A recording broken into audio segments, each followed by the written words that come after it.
und willkommen auf meinem Kanal.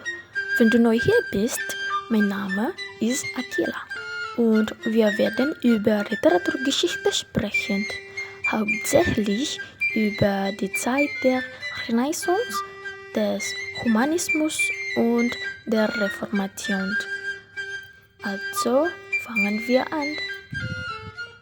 Nah, pembahasan kita yang pertama adalah mengenai situasi politik dan budaya di Jerman pada masa Renaissance. Jadi, Renaissance di Jerman ditandai oleh perubahan politik dengan kota-kota menjadi pusat budaya dan munculnya gerakan reformasi Protestan oleh Martin Luther yang menggoyahkan otoritas gereja Katolik.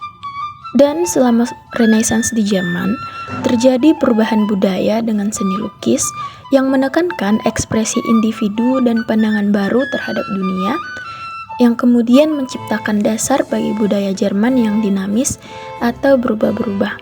Jadi, selama masa Renaissance, Jerman mengalami pergeseran dalam budaya, politik, dan agamanya. Periode yang menakutkan ini mewakili transisi Jerman dari abad pertengahan ke era modern dengan perspektif yang lebih rasional, penekanan pada kemanusiaan, dan perubahan dalam nilai-nilai sosial dan politik. Oleh karena itu, Renaissance Jerman tidak hanya menunjukkan perubahan dalam seni dan budaya, tetapi juga perubahan dalam politik dan agama yang semuanya membentuk dasar budaya Jerman yang dinamis pada masa itu. Nah, selanjutnya, perkembangan karya sastra di Jerman pada masa Renaissance, yaitu Renaissance di Jerman mengubah karya sastra dengan menggeser fokus dari gereja ke dunia, menekankan keindahan, individuisme, dan kemanusiaan. Ini menciptakan perubahan bahasa dan tema dalam sastra serta memunculkan penulis terkenal. Pada masa Renaissance, perkembangan karya sastra Jerman mencerminkan perubahan besar dalam pandangan hidup dan gaya bahasa. Renaissance yang berakar dari Italia membawa pengaruh signifikan dalam sastra Jerman. Ini adalah periode di mana pandangan hidup yang berbeda muncul, terinspirasi oleh seni Romawi dan Yunani yang menggeser pandangan tradisional abad pertengahan yang didominasi oleh gereja. Nah, adapun sastrawan dan karya sastra Jerman yang terkenal pada masa Renaissance, yang pertama adalah Martin Luther dengan karyanya The 95 Theses pada tahun 1517, yang mana merupakan protesnya terhadap gereja Katolik pada masa Renaissance. Luther mengkritik penjualan atau indulgensi pengampunan dosa dengan uang dan mengatakan bahwa iman adalah cara untuk menghapus dosa, bukan dengan uang. Dan yang kedua adalah George Vikramp dengan karyanya Rollwagenbüchlein pada tahun 1539, yang mana karya George Vikramp ini adalah kumpulan cerita humor dan menghibur pada masa Renaissance Jerman. Hal ini memberikan variasi dalam sastra dengan memperkenalkan elemen-elemen humor dan kisah-kisah ringan. Nah, setelah tadi kita membahas mengenai Jerman di masa Renaissance, sekarang kita akan membahas era atau masa humanismus, yang kita mulai dengan membahas situasi politik dan budaya Jerman pada masa tersebut. Jadi, untuk situasi politik di Jerman pada masa itu, fragmentasi wilayah di Jerman dengan konflik lokal, sementara perkembangan politik terjadi di negara tetangga. Jadi Jerman saat itu terdiri dari banyak wilayah kecil yang diperintah oleh penguasa lokal seperti kota dan kepangeranan. Peperangan dan konflik politik terjadi secara rutin antara berbagai wilayah dan negara bagian. Namun, perkembangan politik utama tidak terjadi di Jerman, melainkan di negara-negara tetangga seperti Italia, yaitu tempat Renaissance dimulai. Sedangkan untuk situasi budayanya, budaya Jerman pada masa humanismus dipengaruhi oleh kebangkitan pemikiran klasik Yunani dan Romawi. Jadi para humanis Jerman, seperti yang disebutkan di dalam teks, mempromosikan penggunaan bahasa Latin dalam karya ilmiah dan sastra. Universitas di berbagai kota menjadi pusat intelektual di mana sarjana-sarjana internasional bertukar pikiran dan berkontribusi pada perkembangan ilmu pengetahuan. Meskipun bahasa Latin dominan dalam konteks ilmiah, humanis juga mendukung penggunaan bahasa Jerman dalam sastra untuk memperkaya kebudayaan Jerman. Kemudian, perkembangan karya sastra di Jerman pada masa humanismus. Pada humanismus Jerman, sastra mencampur klasikisme dan bahasa Jerman. Latin masih dominan di ilmu pengetahuan, tetapi sudah ada upaya untuk memperkaya bahasa Jerman.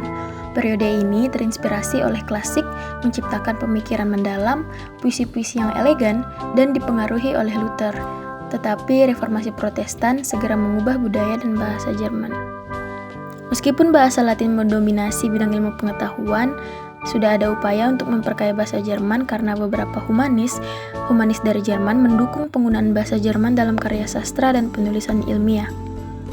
Martin Luther misalnya menerjemahkan Alkitab ke dalam bahasa Jerman yang kemudian mempengaruhi perkembangan bahasa Jerman modern.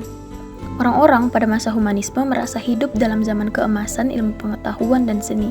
Hal ini tercermin dalam karya sastra mereka yang seringkali memuji kecemerlangan pengetahuan dan budaya saat itu. Namun, pengaruh humanisme dalam kesusastraan Jerman terbatas karena segera terdesak oleh perpecahan agama yang timbul akibat reformasi. Jadi, periode humanisme adalah waktu yang menarik dalam sejarah kesusastraan Jerman, tetapi juga merupakan awal dari perubahan yang lebih besar dalam sejarah budaya dan politik Jerman. Nah, pada masa humanismus ini terdapat juga sastrawan yang terkenal dengan karya sastranya. Yang pertama adalah Ulrich von Hutten, yaitu seorang humanis Jerman yang sangat aktif dalam mendukung perkembangan bahasa Jerman dan mempromosikan penggunaan bahasa Jerman dalam sastra. Karyanya yang paling terkenal adalah Triumphus Capnionis yang ia tulis pada tahun 1517. Selanjutnya yaitu Jacob Wimfelink yang merupakan salah satu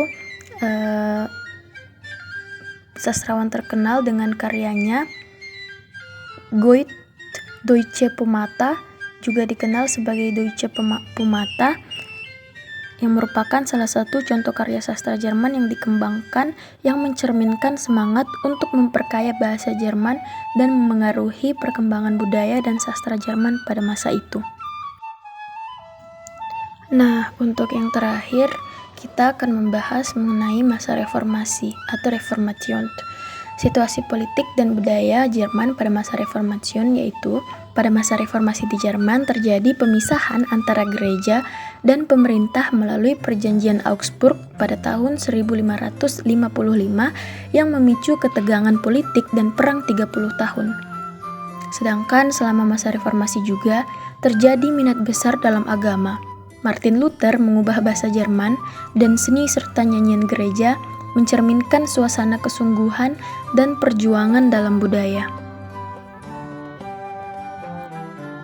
Sedangkan perkembangan karya sastra di Jerman pada masa reformasi, Martin Luther menerjemahkan kitab Injil ke bahasa Jerman sehingga mempermudah akses pesan agama. Ia juga menciptakan nyanyian gereja yang sederhana, juga mesin cetak baru mempercepat penyebaran karya-karya ini yang kemudian memengaruhi budaya dan bahasa Jerman. Perkembangan karya sastra reformasi juga mencerminkan pentingnya teknologi pada saat itu. Luther dan pengikutnya menggunakan teknologi mesin cetak tersebut untuk menyebarkan tulisan-tulisan mereka ke seluruh Eropa, yang pada gilirannya mempercepat penyebaran gagasan-gagasan reformasi. Secara keseluruhan, perkembangan karya sastra Jerman pada masa reformasi mencerminkan semangat reformasi agama. Adapun sastrawan dan karya sastranya yang terkenal pada masa reformasi, yang pertama adalah Martin Luther yang menerjemahkan kitab-kitab ke dalam bahasa Jerman pada awal abad ke-16. Terjemahan terkenalnya adalah terjemahan Perjanjian Baru atau New Testament yang pertama kali diterbitkan pada tahun 1522 dan terjemahan Perjanjian Lama atau Old Testament yang sebagian besar selesai pada tahun 1534. Kemudian yang kedua adalah Hans Sachs yang menulis karyanya yang berjudul Der Ablasskramer pada tahun 1523 yang merupakan sebuah drama komedi yang mengkritik praktik penjualan surat pengampunan dosa atau indulgensi yang merupakan salah satu masalah sentral yang dipermasalahkan oleh Martin Luther dalam tesis-tesisnya yang terkenal. Nah, itu tadi pembahasan kita mengenai 3 periode yang mencerminkan evolusi budaya, pemikiran, dan juga agama di Jerman. Semoga pembahasan kita kali ini memberikan manfaat. Terima kasih sudah menonton, dan sampai jumpa di video selanjutnya. Vielen Dank, auf Wiedersehen.